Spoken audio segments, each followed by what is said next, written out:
You there? Hare Krishna, my dear Vrindavanath Prabhu. Hare Krishna, Sridevi Mataji. Please accept my humble obeisances. All glories to Srila Prabhupada. All glories to Guru Maharaj.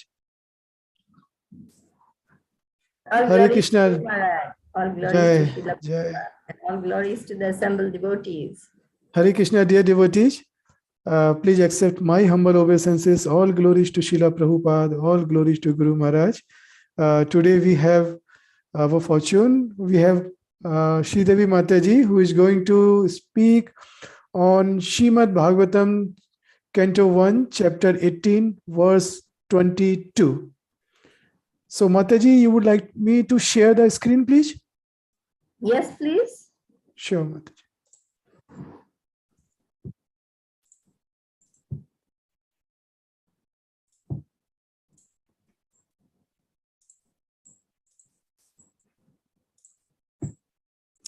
Over to you, Mataji. Thank you.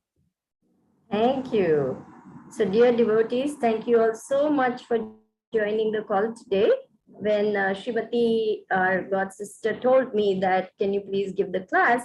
I was thinking, this is a golden opportunity to speak about a very wonderful God brother of ours, Janaki Nath Prabhu. And I believe that just simply by remembering Janaki Nath Prabhu, all of us are benefited. So I chose this particular verse because it describes the qualities of a Paramahamsa.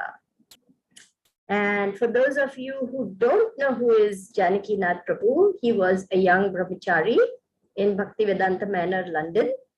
He was only 36 years old when he gave up his body by the arrangement of the Lord.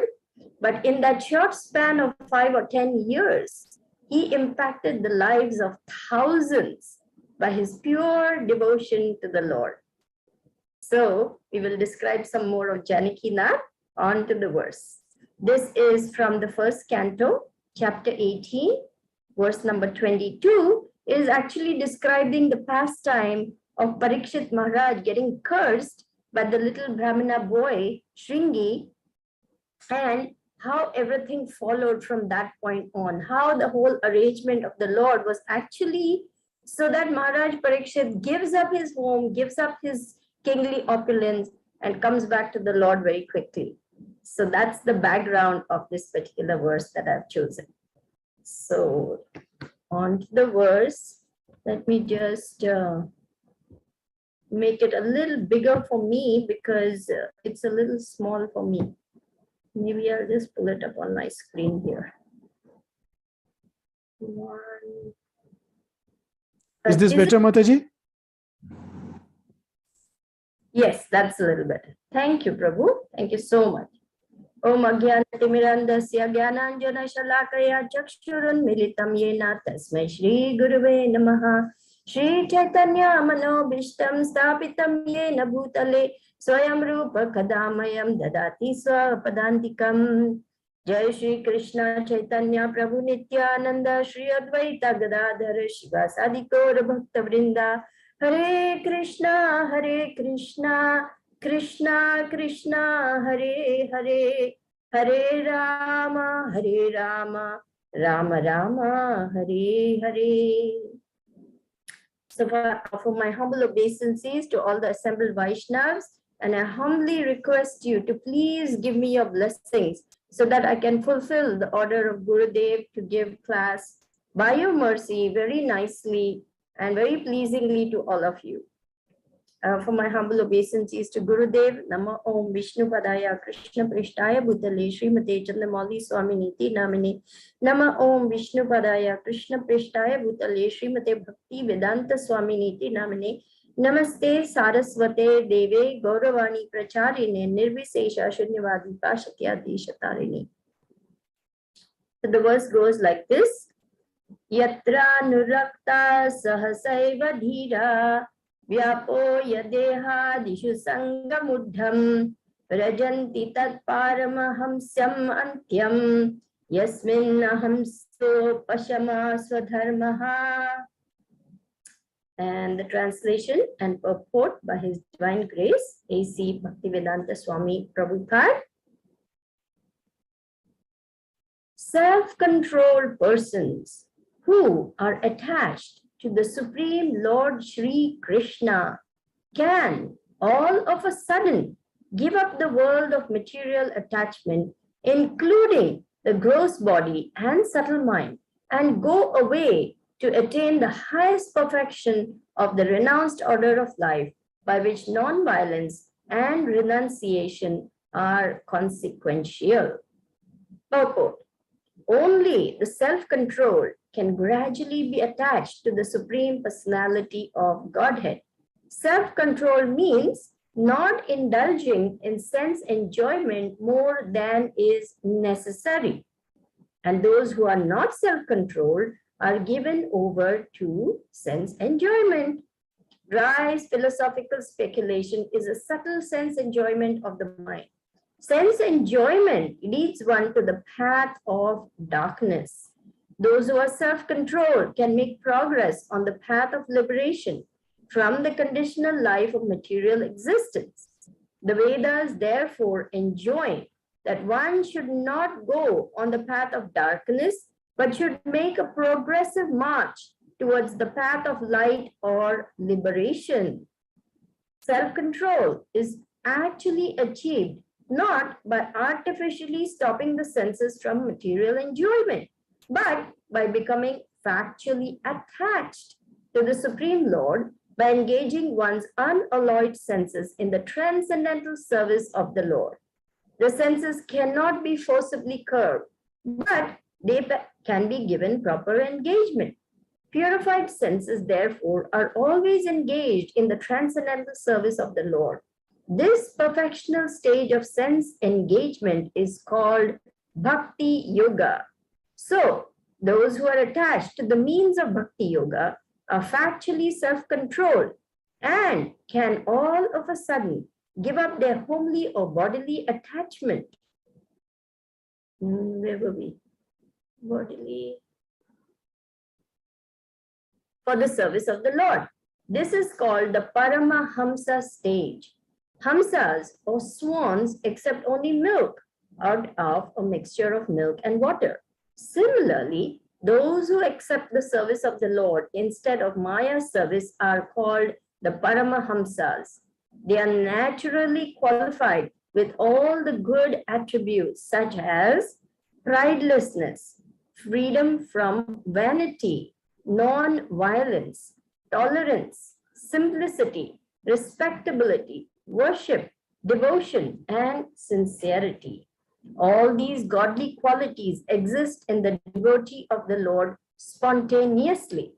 Such Paramahamsas who are completely given up to the service of the Lord are very rare. They are very rare even amongst the liberated souls. Real non-violence means freedom from envy. In this world, everyone is envious of his fellow being. But a perfect Paramahamsa, being completely given up to the service of the Lord, is perfectly non-envious. He loves every living being in relation with the Supreme Lord. Real renunciation means perfect dependence on God. Every living being is dependent on someone else because he is so made. Actually, everyone is dependent on the mercy of the Supreme Lord. But when one forgets his relation with the Lord, he becomes dependent on the conditions of material nature. Renunciation means renouncing one's dependence on the conditions of material nature and thus becoming completely dependent on the mercy of the Lord.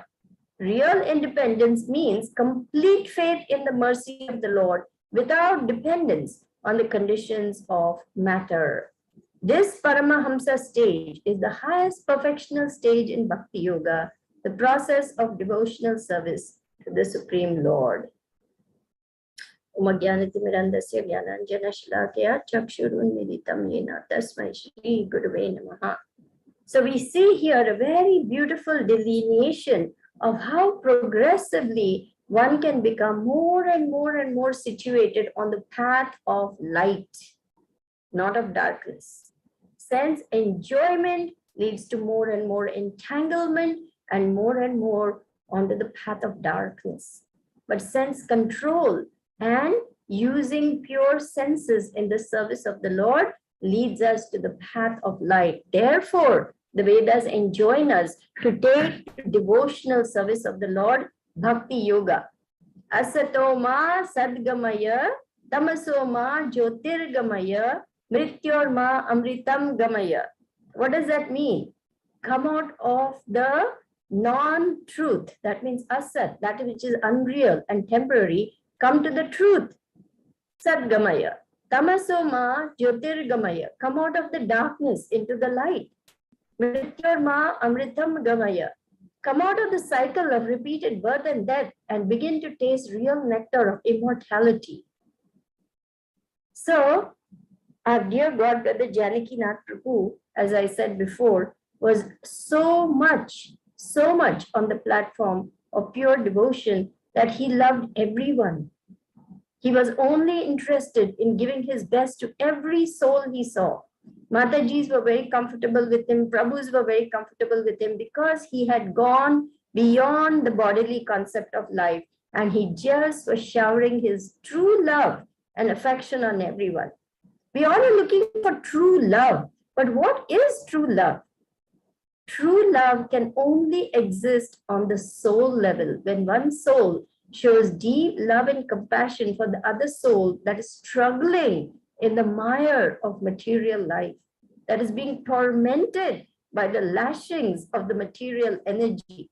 Adhyatmika, Adidaivika, Adibhautika. We are all being tormented by the lashings of material energy. And that pure soul who comes along and lifts us out of the darkness of ignorance and tells us, you are spirit soul, you are eternal, you're full of knowledge, you're full of bliss, and you're not meant to suffer here endlessly. Come into the light, come out of the darkness. He is the one who is true beneficiary to that poor soul who is struggling in material existence. This is the highest benefit activity. This is the highest charitable activity that man is supposed to be engaged in for the benefit of all creatures, not just humans in this world. Why? Because man has been given the topmost intelligence. He is considered the highest on the evolutionary scale, and human being means to do good to others. And Janaki Nath was the epitome of doing good to others. He was simply concerned with the upliftment of everyone whom he came across. He actually had very severe form of cancer.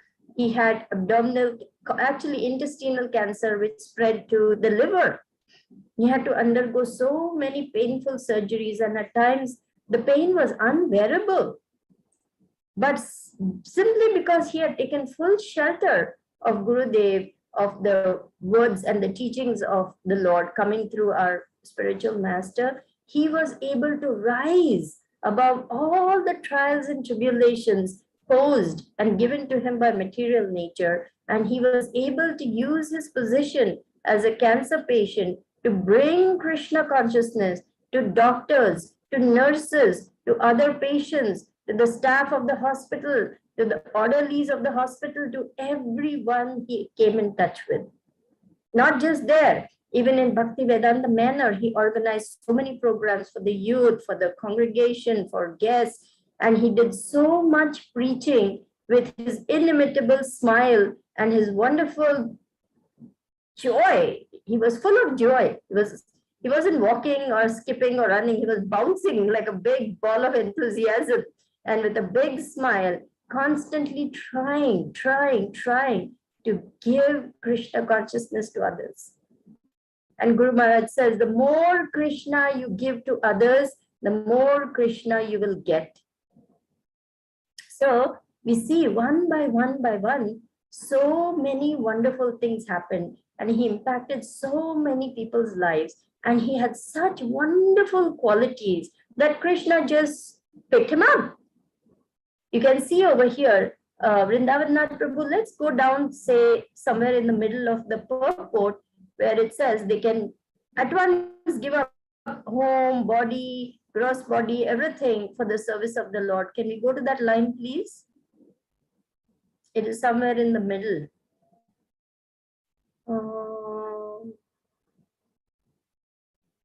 Yeah, go down a little bit more. Go down a little bit more. Yeah, see this one. This perfectional stage of sense engagement is called, no, wait there. It's called Bhakti Yoga. Just go up a little bit. Just go up a little bit. We were there. Can you go up a little bit, please? Yes, Mataji, I think this is just a lag, sorry, in the internet speed. Okay. This perfectional stage of sense engagement is called Bhakti Yoga. So, those who are attached to the means of Bhakti Yoga are factually self-controlled and can all of a sudden give up their homely or bodily attachment for the service of the Lord. This is called the Paramahamsa stage. So, you see, he had reached a very elevated stage where he did not even care for the body. He was simply concerned with giving Krishna consciousness to everyone. In fact, in the last few hours of his life, he was busy preaching to a nurse who had come to give him a blood transfusion. She was setting up everything, and he was talking with her, and he had done a TED talk, and he showed his TED talk on the phone. It was a short 15-minute talk. She set up everything and she went out. He had given her that particular video clip to watch. She watched everything, and then she came back and he asked her, "So what did you learn?" And the nurse told him, "I learned that I must get the association of the devotees of Bhaktivedanta manner." So she was so deeply impacted by what he said, what he spoke in that TED talk.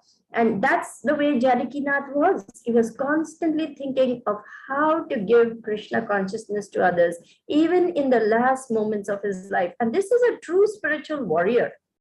Because as Srila Prabhupada said, I only want the benediction to keep fighting for Krishna on the battlefield till the last breath of my life. And Srila Prabhupada, by his own example, he taught that. Till the last moment, he was dictating the Bhaktivedanta purpose to Srimad Bhagavatam, and people were recording what he was saying. And he was completely absorbed in Krishna consciousness. There was no question. He was with Krishna all the time, and he demonstrated that even till the last moment. He was simply absorbed in serving Krishna, and he went back to continue his service to Krishna. So, who are these great souls? They're called Paramahamsas. What are their qualifications? We can see over here. They are naturally qualified with all good attributes such as pridelessness. Now, Janakinath didn't have one particle of false ego, pride, airs and graces, nothing. He was just a simple, really simple, straightforward servant of Krishna. Freedom from vanity. He didn't have any airs and graces. He was just a simple brahmachari, was very eager to serve, and that was it. He didn't want to give trouble to anyone. He didn't want to make any waves. He never asked for any attention. He never asked for any special arrangements. He only wanted to serve. Prahladananda Maharaj says, the only opulence a devotee has is his desire to serve.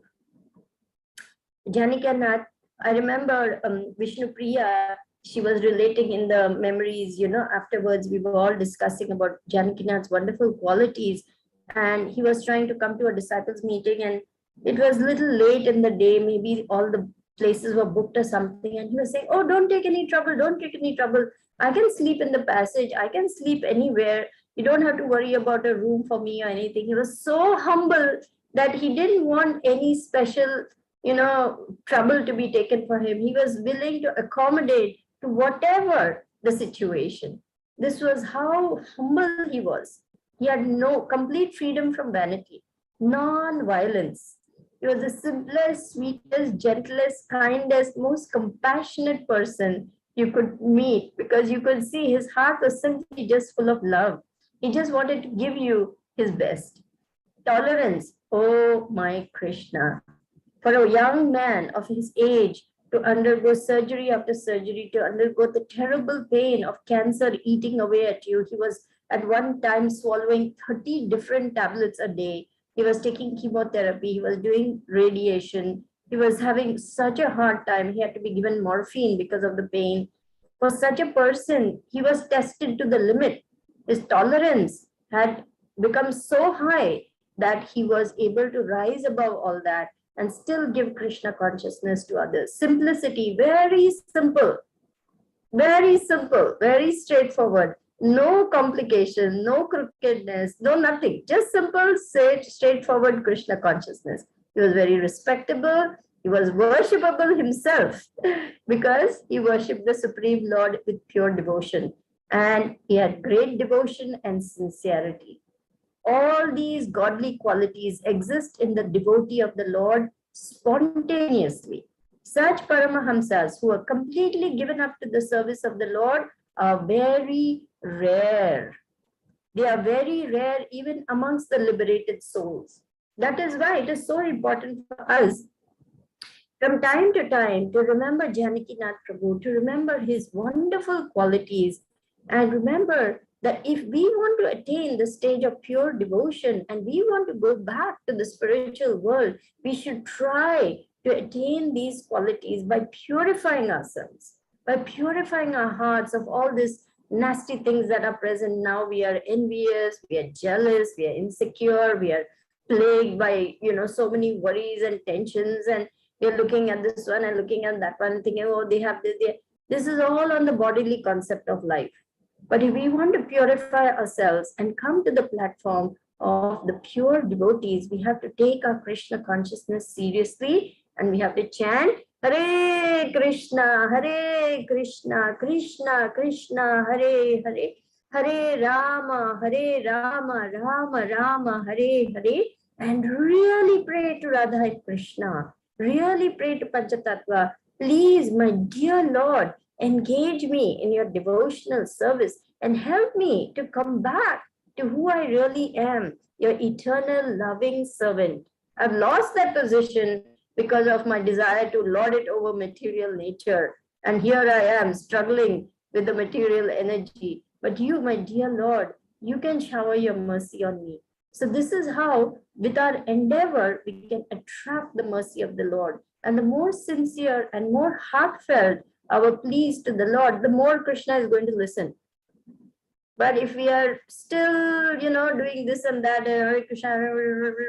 Krishna says, all right, I think this person is not ready for me yet. I'll come back later.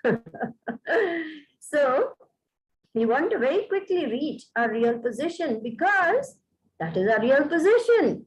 We are not meant to be suffering the lashings of the material nature. We are not meant to be suffering in this material world. This is a prison house. It is meant to reform our tendencies to lord it over material nature, to think, I am the proprietor, I am the enjoyer, I am the controller, I am everything.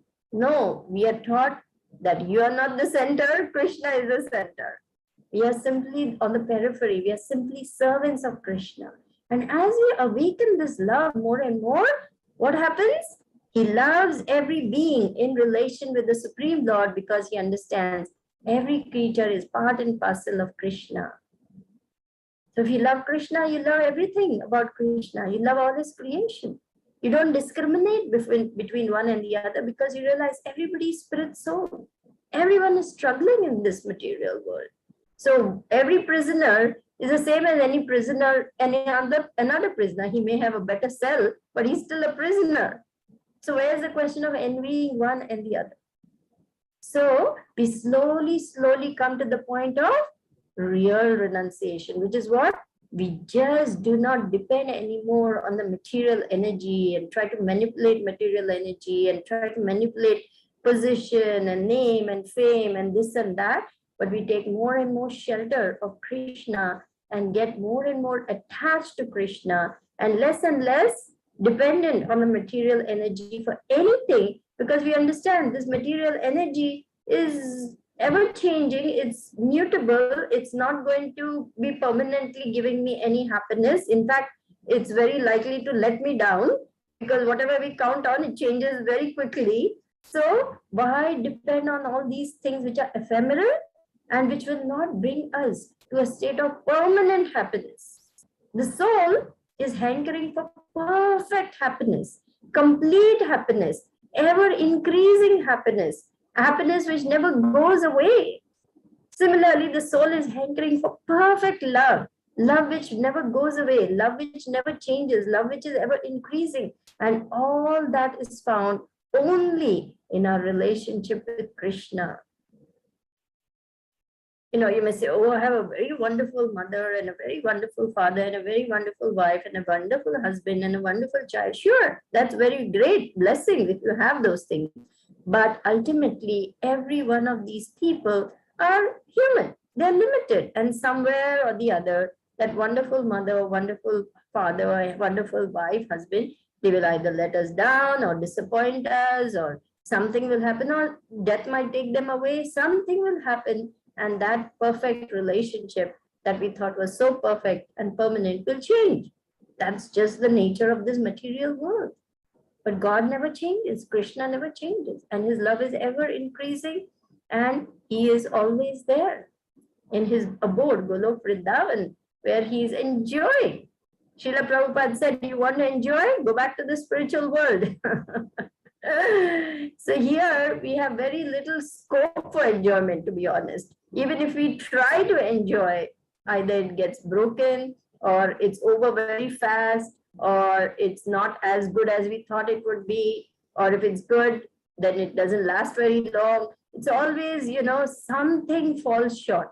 You go to the beach and you decide, oh, we're going to have such a good time and everything wonderful and this and that, and very soon you have sunburn because the sun is so hot, and say, oh, I forgot to bring sunscreen. Oh, somebody got a sunstroke. Oh, that person got carried away by the wave. Call the lifeguard.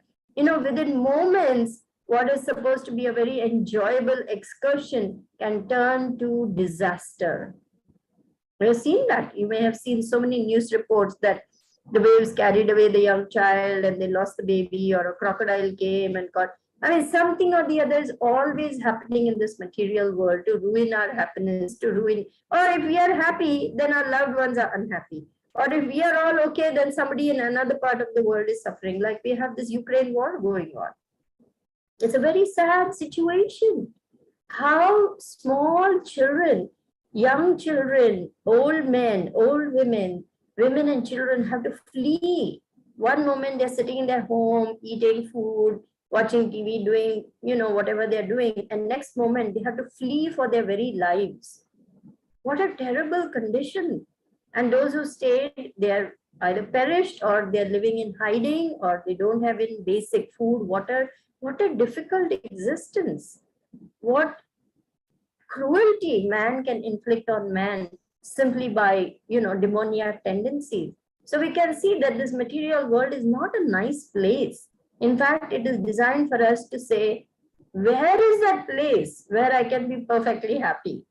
Where is that place where I can fulfill all my desires perfectly and be very happy? And that place is the spiritual world. So Krishna has designed it in such a way that slowly, slowly we give up attachment for temporary material things and get more and more attached to something permanent, unshakable, his divine lotus feet. And Janaki Dutt had achieved that perfection. He was ready. And therefore, he very easily gave up the body because Krishna was calling him. He didn't have any attachment left anymore, because he could see this body is just a temporary dress and it's giving me so much trouble. I can easily give it up and go back to Krishna.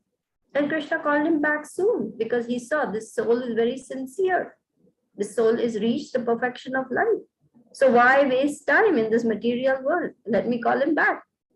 So that's how Janaki Nath is someone we can look up to, we can remember, we can try to follow, try humbly to follow. We, of course, cannot imitate these great souls, but they set an example for us to follow. They teach by their example how to transcend this material world and attain the perfection of human form of life, which is what? Prema Pumartha Mahan, awaken fully our love for Krishna, and in the end, go back to Krishna. So thank you all for listening very patiently. We can now open up for comments, questions, discussion, realizations, or corrections? Thank you, Mataji. Thank you very much for highlighting the quality of Paramhamsa, and also our very dear Janaki Nath Prabhu. Although I was not so fortunate really to meet with him or could see him, but like I have not seen Prabhupada also, but through his books, through his glory, you can understand who he was. So, like, thank you very much. And like me, I am sure there will be few more devotees who might not have seen or met Janakinath Prabhu, but by your like lively demonstration of Janakinath Prabhu quality and those pastimes, they could get that feeling. And like whenever really you describe and somebody describe about Janakinath Prabhu, Mataji, one thing I would like to share my relation. I used to always feel that yes, devotee have come in this world, like, but in this Kali Yuga, how really somebody who can be like us, and he or she has demonstrated such quality. Of course, when we talk about spiritual masters and sannyasi, again we see that they are a very different, like, labels. Yeah. Yes. So somebody like us, like general person who is like in that, how that person, that example really motivate us. And Yes. Janakinath Prabhu, like just like living like a normal person, and in such hardship, how he could not forget Krishna name. And in fact, as you rightly mentioned, that he was passing Krishna name till his last breath. I think perfect example for all of us in this life. If we feel really little down that, oh no, in this world, Krishna consciousness is like too heavy or something, not possible for Grihastha life or not possible for other people. He just demonstrated in every way. So thank you, Mataji. Thank you very much for highlighting this. And of course, like I also agree that what you said, that the real happiness lies in that lok where we can't even think in this material world. And in fact, Guru Maharaj was also saying a few days back in one home satsang here that when we love somebody, yeah, we really want to hear more, yeah, about that. We want to know about that person, like what that person is, what's that. And Krishna, if we have a little tinge of faith and real some love, we need to have that curiosity to learn, hear more and more about him. And once we know him, it's going to be one-way process. We cannot come back then. So thank you very much. Hare Krishna. I request all the devotees to please, first of all, if you can switch on your video, if possible, please. And also unmute yourself. Any questions, comments, relation. The topic which Mataji covered is very, very lively. So please request everyone to at least have one question, comment, suggestion, at least something. Thank you. Hare Krishna. Thank you. Very nice realization, Vrindavan Nath Prabhu. Thank you so much for sharing them.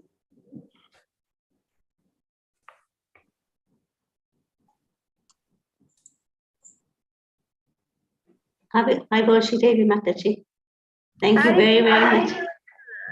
Thank you very much for that wonderful lecture and to bring us Janakino again near.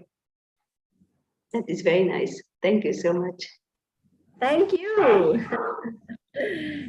Tita Kirti Mataji today morning had come over and we had a very nice reading of Srimad Bhagavatam together with another very senior Mataji. Actually, we were blessed with the association of these two great souls. And I'm so thankful that we had that nice discussion today morning. Thank you, Tita Kirti Mataji. Thank you, Sridevi Mataji. It was a really nice morning. Thank you. Thank you.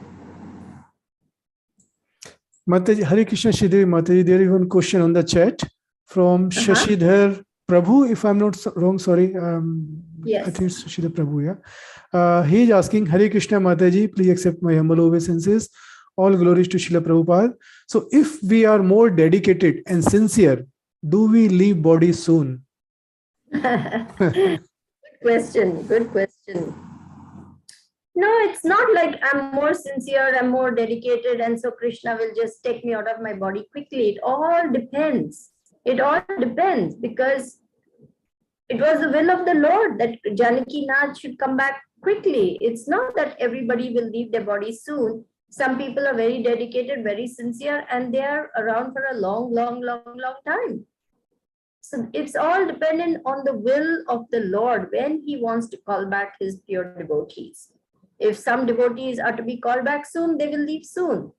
If some devotees are meant to be here in the material world for a long time and preach, then that's what will happen. So you don't have to worry, oh my gosh, if I become very sincere and very dedicated, I will very quickly die. And actually, what is death? Death is just a change of body. You know, our life is eternal, our soul is eternal. So leaving the body actually should be a time of rejoicing if we have perfected our Krishna consciousness. We are happy, saying, thank God, it's all over. I'm going back to Krishna. But it all depends on the desires. Yam yam vapi smaran. Yam yam vapi smaran bhavam tyajante kalevaram. Whatever state of being one remembers at the time of death, that state he will attain without fail. So if we are still having a lot of material desires, material inclinations, material attachments, and so on, we have not fully, become self-realized souls, then we might have to take another birth. It's only those who are really, Krishna never forces anyone. It is we, if we are really wanting to go back to Krishna, then Krishna makes all the arrangements to quickly bring us back to him. Vrindavanath Prabhu, go to chapter 12 of Bhagavad Gita, where Krishna says, I am the swift deliverer from the ocean of Samsara Sagarat, that particular verse. I think it's 12:7, if I'm not mistaken. Just let's go to chapter 12 of Bhagavad Gita. I will tell you the verse as we look at the translations. It says, I become the swift deliverer from the ocean of birth and death.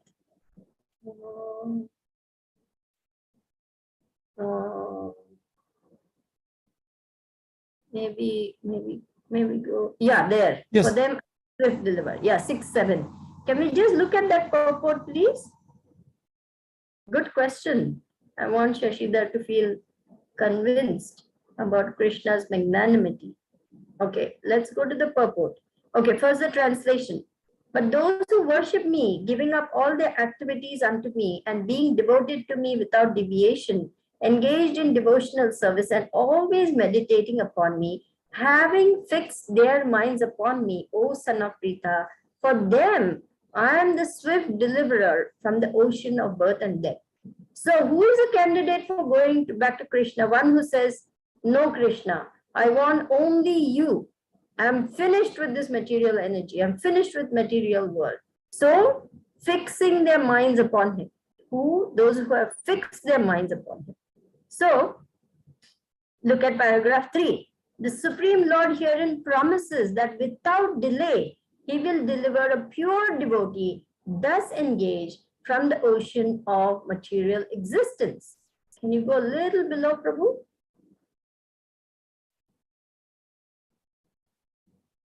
Okay. Those who are advanced in yoga practice can willfully transfer the soul to whatever planet they like by the yoga process, and others take opportunity in various ways. But as far as the devotee is concerned, it is clearly stated here that the Lord himself takes him. The devotee does not need to wait to become very experienced in order to transfer himself to the spiritual sky. So Krishna will make that arrangement, whatever our consciousness is, to either give us another birth or take us back to him. It's in Krishna's hands. Whatever it is, devotee doesn't have to worry. His future is very bright. Even if he has to come back, Krishna promises again in the Gita that he will have a very elevated position. Either he will be born in a family of elevated transcendentalists. That means people who are already devotees. He will be born in a devotee family, or he will be born in a family of rich aristocracy, so that he can pick up from wherever he finished and continue on the journey. Because remember, This is a journey. It's not, I have only one shot at this and then, I'm condemned. No, life after life after life, we can keep progressing on the path back home, back to Krishna. So I hope that answers your question, Shashidhar Prabhu. Okay. Thank you. Very nice question.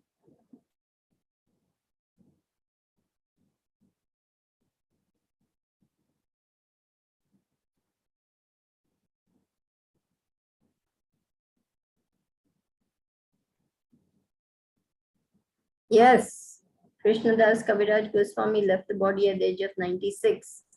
Ajamil, who was 88 years old when that incident happened with the Vishnudutas and the Yamadutas, and then he went to Haridwar. He was around for another 12 years. So he left his body at the age of 100. So you can imagine, how much length of time Krishna gave him to perfect his human form of life. He gave him very special mercy. At the age of 88, he called out Narayan. He was actually going to die. But because he called out the name of the Lord, he received complete mercy of the Lord.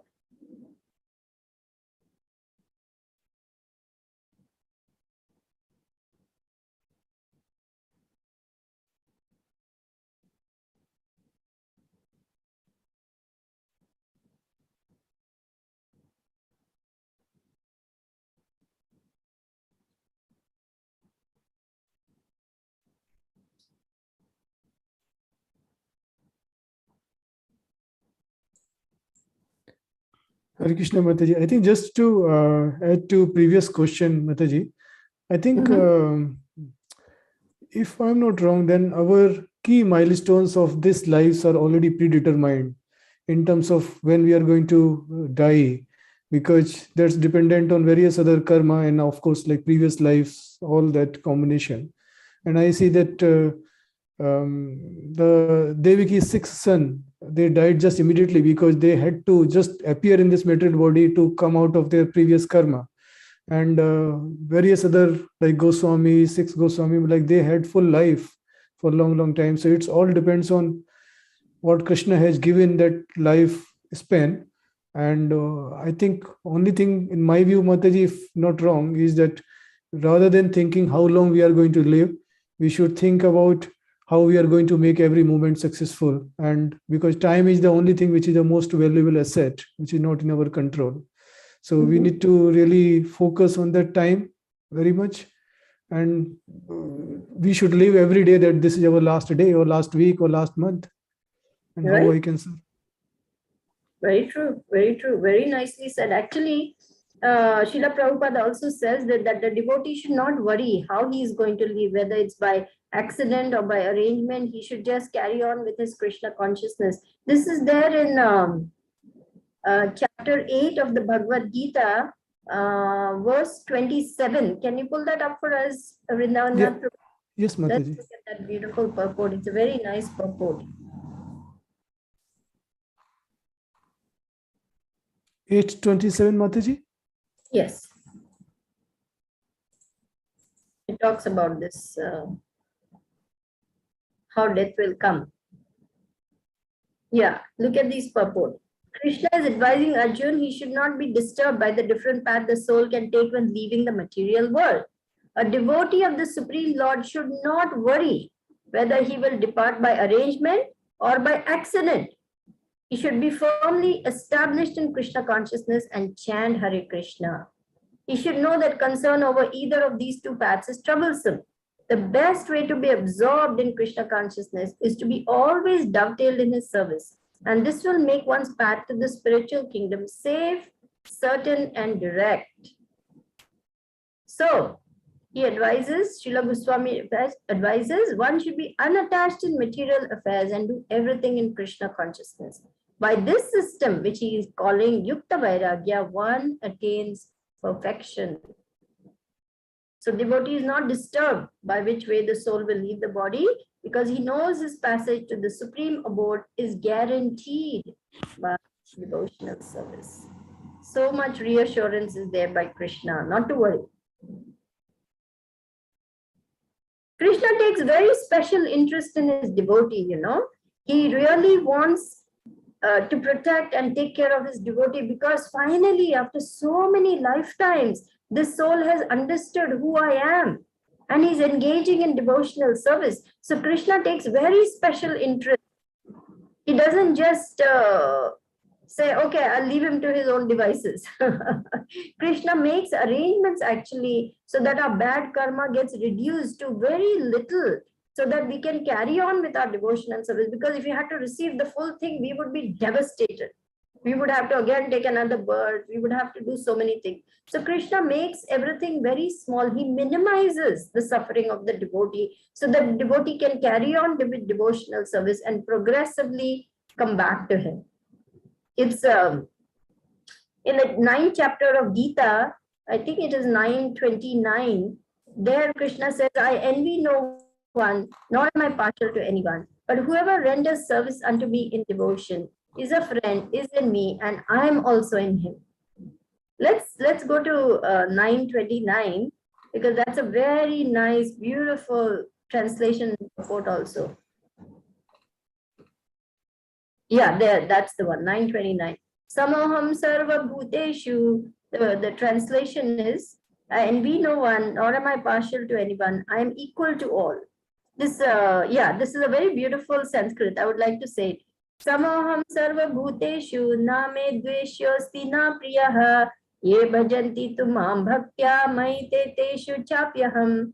I envy no one, nor am I partial to anyone. I am equal to all. But whoever renders service unto me in devotion is a friend, is in me, and I am also a friend to him. So in this purport, Krishna, he explains, Srila Prabhupada is explaining that why is Krishna saying like this? Because it is very natural. And Srila Prabhupada gives a beautiful example that any man in this material world may be very charitably disposed, yet he has a special interest in his own children. So the Lord claims every living entity in whatever form is his son. And so he provides everyone with a generous supply of the necessities of life. But for his devotees, he gives specific attention. Such devotees are mentioned here. They are always in Krishna consciousness. Therefore, they are always transcendently situated in Krishna. So they are in me. And so naturally, the Lord is also in them. He reciprocates. This is explained by the words, Ye yata mam prapadyante tam sataiva bhajamyaham. Whoever surrenders unto me proportionately, I take care of him. So you see how loving the Lord is towards his devotee, because finally the devotee has understood his real position and is engaging in service to him. The Lord takes very special interest to guide that little soul back to him. Like a little child. I mean, not the soul is not little. Like how a father guides a little child by holding his finger and helping him along. The Lord guides that soul to come back to him.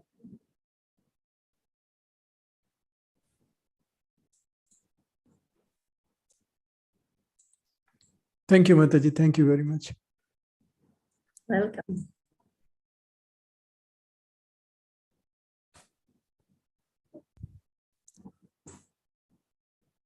So Hare Krishna, dear devotees, if you have any questions, comments, relation, please do unmute yourself, or you can type in chat window.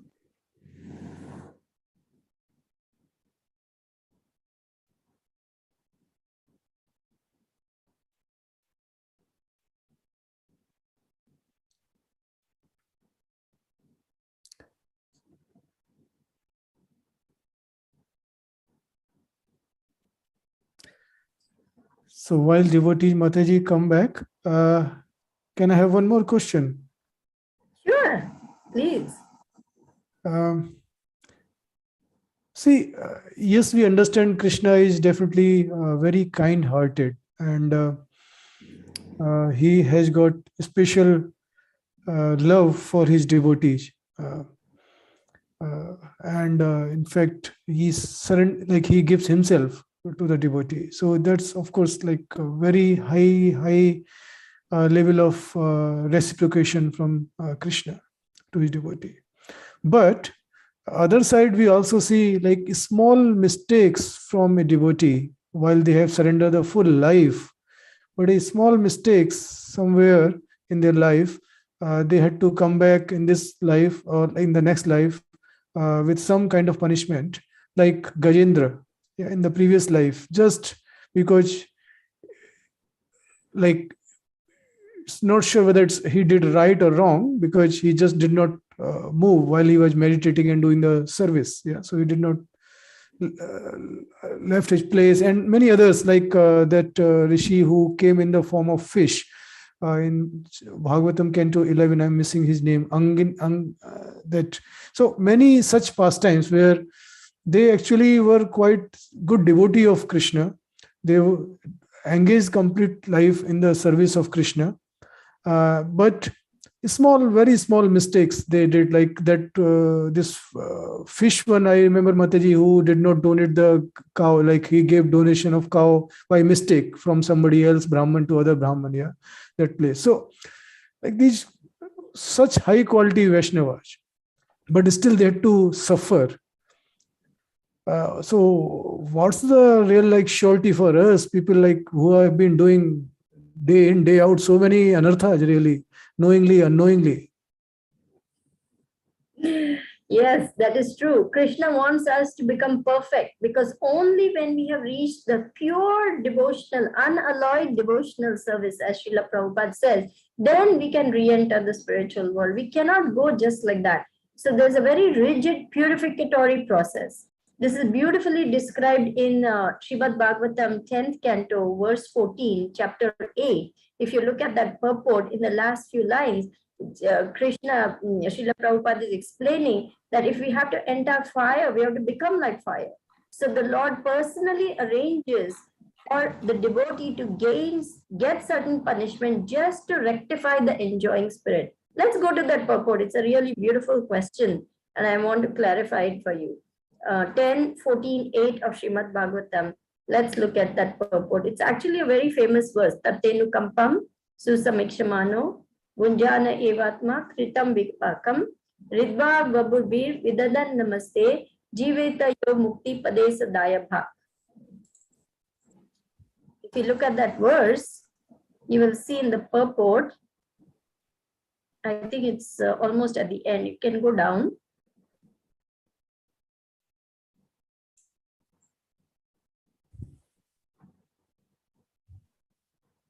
Right. Can you see, Mataji? Yeah. Yes. If you look at just one paragraph before the last paragraph, a devotee has surrendered to the, just go little up, yeah. Although a devotee has surrendered to the Lord's devotional service, until he is completely perfect in Krishna consciousness, he may maintain a slight inclination to enjoy the false happiness of this world. Lord therefore creates a particular situation to eradicate this remaining enjoying spirit. This unhappiness suffered by a sincere devotee is not technically a karmic reaction. It is rather the Lord's special mercy for inducing his devotee to completely let go of the material world and return home back to Godhead. And then the last paragraph, a sincere devotee earnestly desires to go back to the Lord's abode. Therefore, he willingly accepts the Lord's merciful punishment and continues offering respects and obeisances to the Lord with his heart, words, and body. Such a bona fide servant of the Lord, considering all hardship a small price to pay for gaining the personal association of the Lord, certainly becomes a legitimate son of God, as indicated here by the words Daya Bhak. Just as one cannot approach the sun without becoming fire, one cannot approach the supreme pure Lord Krishna without undergoing a rigid purificatory process, which may appear like suffering, but which is in fact a curative treatment administered by the personal hand of the Lord. So you see how beautifully it is given? So beautiful.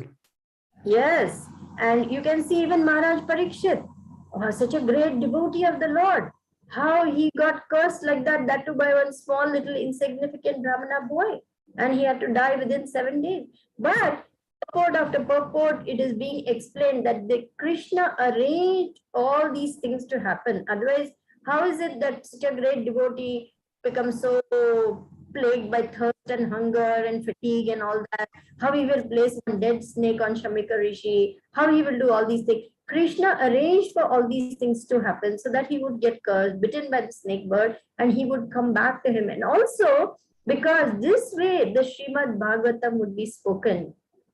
He wanted, this was actually a prelude, it was an arrangement for Maharaj Parikshit to hear Srimad Bhagavatam and give up his body, being absorbed in the pastimes of the Lord and come back to the Lord. So the Lord personally arranged for all these things. Otherwise, how is it possible that such a great devotee like Maharaj Parikshit, he saw Krishna in the womb? He saw Krishna in the womb. Krishna personally came to protect him from the Brahmastra. Such a great devotee. He had conducted his kingly affairs with perfection. There was no fault. In fact, he drove out Kali from his kingdom because he was so vigilant. So how is it possible that he made such a mistake? It was not a mistake. It was Krishna's arrangement for him to put the dead snake on that sage, and then the sage's son cursed him, and all those things happened by the arrangement of the Lord, because Krishna wanted to call back his devotee to him. Very nice, Mataji, very nice. It increased, in fact, more faith on Krishna, that whatever like hard life sometimes we go through, it's all Krishna plan. And actually, like as a devotee, we should feel at that time, like maybe not pride, but something like that, yes, maybe Krishna is giving this as a curative treatment, as written here. Very nice. And as a devotee, I love these three words, that accepts the Lord's merciful punishment and continue offering respect and obeisance to Lord with his heart, words, and body. So rather than thinking why this happened, what's that happened, I think we should take that also as a Krishna mercy. Thank you, Mataji. Actually, yeah, thank you. You have asked very nice question. Such nice discussion came because of that. And actually, we can see that after we go through a certain difficulty, tribulation, whatever it is, actually we look back and we say, thank you, Krishna. Thank you for curing me of that, whatever it is that I was suffering from. Because we find ourselves less tormented after we come through that difficulty. Krishna is trying actually to reduce our bhavarog, our fever. So when that particular test or challenge comes and we cross that, we find, okay, I didn't need that. Why was I hankering so much for it? And why was I so, disturbed that it was taken away? I didn't need it. Krishna shows you very clearly, you need only me. You don't need anything else in this material world. And we come out actually of that test, we are actually purified. And Srila Prabhupada also writes, just as gold, it becomes purified by going through fire, sometimes a devotee will be put through great trials and tribulations. But simply by keeping faith in the Lord will pull him out and he will become purified through that process. We will actually become close to Krishna by coming through that difficulty. Thank you, Mataji. It's really very nice, honestly speaking, from my heart. Very nice. I actually somehow missed this particular purport. So, very nice. In fact, like in our, I'm sure like most of the devotee, or I would say all the devotee will be having some kind of realizations in their life when they go through the difficulties. And I sometimes feel like small things like others are not having, and I just have a very tinge of something like bad, and then immediately like I'm getting some kind of some immediate the treatment from Lord, and I feel why now I feel yes, like it's a God mercy. Yeah, and if you look in first canto, chapter 18, actually, little more after this particular purport where Maharaj Parikshit is getting cursed and everything, there in one purport, Srila Prabhupada writes that, of course, with experience this comes, that devotee actually takes all frustrations in life as special blessings of the Lord. Because actually gets rid of all unnecessary things in our life. Actually, when we go through a trial, some tribulation, some frustration, something, what happens? We call out to Krishna more. We say, hey, Govinda, help, save me. And through that process, we actually become closer to Krishna. And we realize that Krishna has purified me of that particular tendency or that bad habit or a bad attitude or some attachments which are not good for us. All those things are taken away by Krishna's mercy, and we actually become closer to Krishna. Krishna actually pulls us closer to him.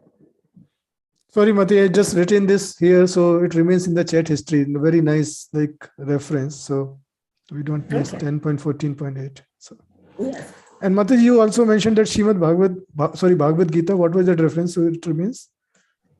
It was 12.8.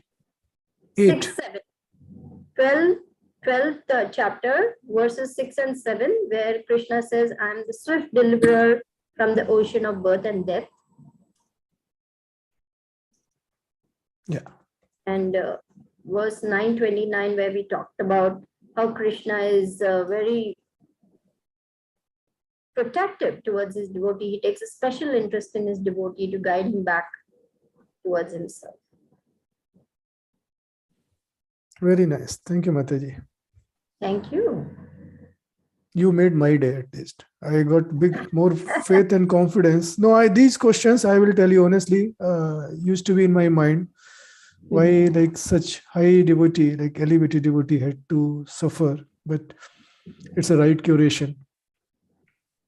Thank you. You asked such nice questions and provoked such nice discussion. This is actually, the real benefit of the class, because whatever doubts we have, whatever, misconceptions or whatever clarifications are to be done, it actually comes in the question answer period, and it purifies everyone. The beauty of Srimad Bhagavatam is this, that not just the speaker, the inquirer, the hearers, everyone is benefited by question and answers. So I have to thank you for taking a very active role and helping us to churn the nectar, as they say, get the nuggets of gold out of the mine, like that. So this is very nice for me too. It's very enlivening actually. When a nice discussion takes place, even the speaker becomes very enlivened, because the speaker wants more and more to hear the glories of the Lord, speak the glories of the Lord. So now by discussion, we start looking more at the different scriptures, and we start getting more deeper into the knowledge. So this is really churning the nectar, and it is truly wonderful for me especially, because it's very enlightening. Very nice. Thank you, Mataji. Thank you. You are a true, I know you will never accept it, but that's also a sign of a real Vaishnava. Real, lot to learn, Mataji. Lot to learn, how to. You are very kind. No, but I have a lot of anarthas. I'm still struggling with anartha nivriti stage. I'm struggling to become nishtha stage, So I need blessings of all of you. So if you are happy with me and you give me blessings, then I will make some progress in life. Mataji, Jai Mataji.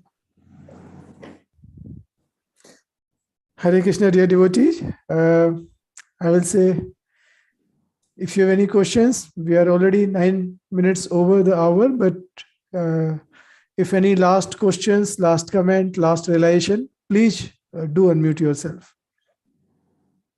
Great opportunity. I am sure everybody will be having some questions in your heart which are really blocking, or sometimes we are not having that courage to ask. And Mataji so nicely explained, I'm sure. So it's a good opportunity.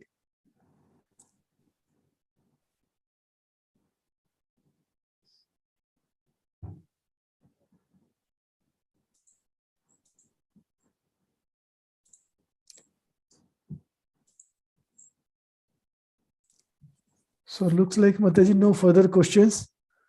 So we'll close the class, if it's okay with you, with your permission. Thank you very much once again, Mataji, very, very much. And Srila Prabhupada ki jai, Gurudev ki jai, Anant Koti Vaishnav Vrind ki jai, our Sridevi Mataji ki jai. Guru Maharaj ki jai. Anant Koti Vaishnav Vrinda ki jai. Vancha kalpatarubhyascha kripa sindubhya vacha patitanam pavanibhyo Vaishnavibhyo namo namaha.